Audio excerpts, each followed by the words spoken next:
অসংখ্য IDF general ও পারমাণবিক বিজ্ঞানীদের হারিয়ে ইসরায়েল দিশেহারা। ইরান আমেরিকা ইসরায়েল যুদ্ধে 12ই মার্চ পর্যন্ত ইসরায়েল এবং আমেরিকার যে ক্ষয়ক্ষতি হয়েছে তা আগামী 20 বছরেও পুনরুদ্ধার সম্ভব নয়। রুশ গোয়েন্দা সংস্থা নিশ্চিত করেছে ইরানের প্রতিশোধমূলক হামলায় ইসরায়েল ডিমোনা পারমাণবিক কেন্দ্র হারিয়েছে এবং প্রথম 3 দিনের মধ্যে 11 জন পারমাণবিক বিজ্ঞানী, 6 জন আইডিএফ জেনারেল, বিমান বাহিনীর 198 অফিসার, 462 জন সৈন্য এবং মোসাদের 32 জন এজেন্টকে হারিয়েছে।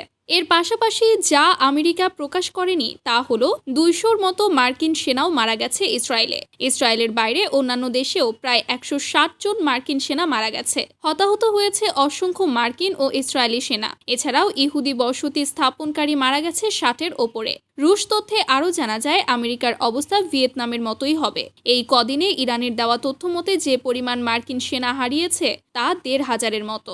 আর এই কারণেই আমেরিকাতে শুরু হয়েছে আন্দোলন। ট্রাম্প এই ধাক্কা সামাল দিতে শুরু করেছে তালবাহানা। সিএনএন দাবি করেছে এই যুদ্ধে আমেরিকার আর্থিক ক্ষয়ক্ষতি হয়েছে 8.2 বিলিয়ন। এর পরের তথ্য এখনও প্রকাশ করেনি। কিন্তু 6 মার্চের একদিনে আমেরিকার ক্ষয়ক্ষতি আগের মোট ক্ষয়ক্ষতিকেও ছাড়িয়ে যাবে।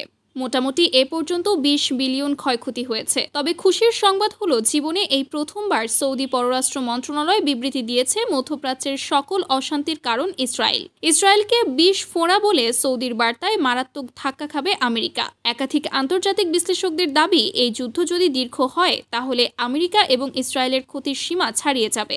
যে ক্ষতি ইসরায়েল আমেরিকা কোনোদিনই স্বাভাবিক জায়গায় আসতে পারবে না। বিশ্লেষকরা আরও জানান পাশাপাশি ইরানের যে ক্ষয়ক্ষতি হচ্ছে, অসংখ্য মানুষ মারা যাচ্ছে, এই ক্ষতিও কম নয়। ইরানও নিজের পায়ে আবারও দাঁড়াতে যথেষ্ট সময়ের প্রয়োজন হবে।